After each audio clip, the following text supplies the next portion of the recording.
तीन ताप व्यक्ति के होते हैं, तीन ताप। हम जन्म लेते हैं ना, हमारे साथ तीन ताप पैदा होते हैं, दैहिक, दैविक और भौतिक। आध्यात्मिक, आदि दैविक, आदि भौतिक। दैहिक क्या होता है? देह के द्वारा कष्ट होते हैं। कई लोग ऐसे हैं महाराज जिन्होंने जीवन में चाय भी नहीं पी और उसको ऐसी भयानक बीमारी हो गई कि 2 महीने में राम राम सत्य हो गया, चला गया। लोग कहते हैं अरे इसको तो नशा ही नहीं था, कुछ नहीं करता था, ये बीमारी नहीं थी, ये दैहिक ताप था। दूसरा होता है भौतिक। भौतिक क्या है? आदमी बैल की तरह काम करता है, कमाता जाता है, लेकिन जब बचत पे बात आती है तो 1 रुपया भी नहीं बचता है, बचत नहीं होती। कमाता कितना ही है लेकिन बचत नहीं रहती है। ये भौतिक ताप है। दैहिक, दैविक।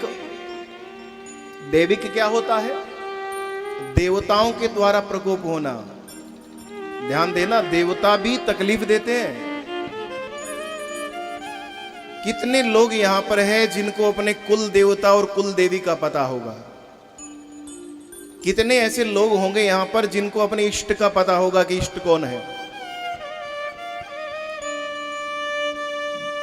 कुल देवी का पता नहीं, कुल देवता का पता नहीं, और ऐसे ऐसे देवताओं के पीछे पूंछ पकड़कर घूमते रहते हैं। वो मदद नहीं करेंगे महाराज।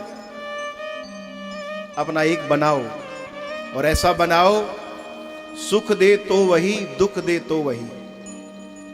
भटकोगी तो कुछ नहीं मिलने वाला है, भटकते रहो। और आजकल तो यही हो रहा है ना, 10-5 दिन किसी देवता को माना, फायदा नहीं किया तो दूसरे की पूंछ पकड़ ली, फिर फायदा नहीं किया फिर तीसरे की पकड़ ली, और दौड़ता रहता है, चलता रहता है।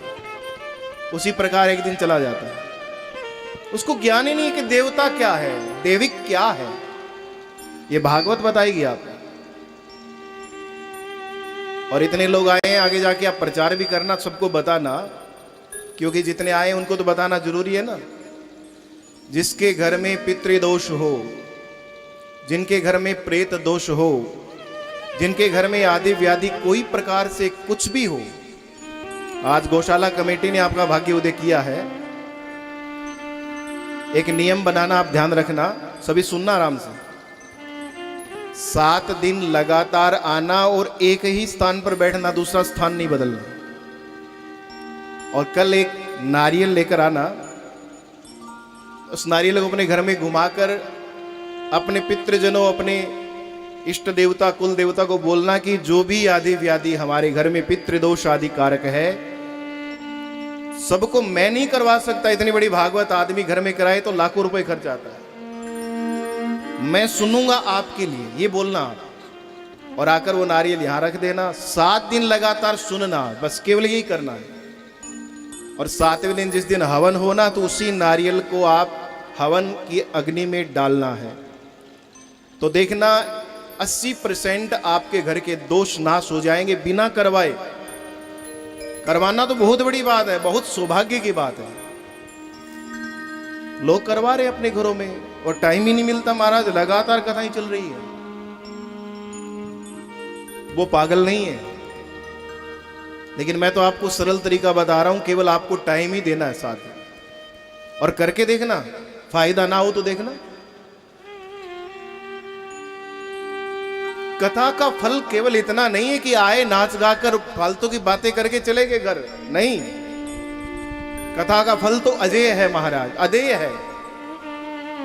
जो देवता नहीं दे सकते वो भागवत दे सकती है, कल्पवृक्ष है ये। आगे आगे आप सुनोगे, देखना किन लोगों ने सुना, किन लोगों ने जीवन में पाया, किन लोगों ने प्राप्ति करी महाराज, वो सब आएगा देखना 7 दिनों में।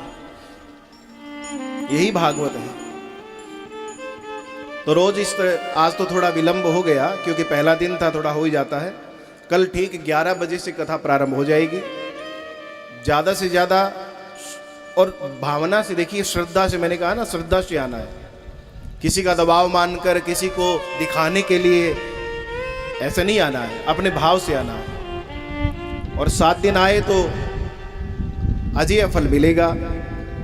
तो कथा प्रारंभ करने से पहले 2 मिनट भगवान का संकीर्तन हम करेंगे। आज तो मैंने थोड़ा बता दिया आपको। गौ माता की कृपा है। और एक बात और ध्यान देना, कथा अगर आपके गांव गली में किसी सामूहिक स्थान पर हो तो उसका फल कम होता है, लेकिन यही कथा जब गौशाला के निमित्त हो, यानी गौ माता आज धरती की श्रेष्ठ देवी है जिसके अंदर करोड़ों देवता वास करते हैं, उनके लिए हम कर रहे हैं, उनके शरण में बैठकर हम कर रहे हैं, तो इसका फल 4 गुना हो गया। तो इसका अधेय फल आपको मिलेगा। तो रोज इसी प्रकार कथा में आए, आरती होगी, आरती के बाद कीर्तन होगा, उसके बाद में हम कथा प्रारंभ करेंगे। तो 2 मिनट भगवान के हरि नाम संकीर्तन का जाप सभी करेंगे। एक बात और ध्यान देना, कीर्तन क्यों किया जाता है? अब 7 दिन तक कथा चलेगी, 7 दिन आप श्रोता है, हम वक्ता है, तो हमारा फर्ज है कि हर चीज का आपको उदाहरण देकर समझाऊंगा कि ये करने से क्या फायदा होगा, इस कथा का क्या महत्व है। भागवत में 12 स्कंद हैं और 335 अध्याय है, 1,75,000 शब्द है और 26 प्रकार के छंद के द्वारा इसको बनाया गया है। और हर चीज का मैं आपको बताऊंगा एक एक उदाहरण।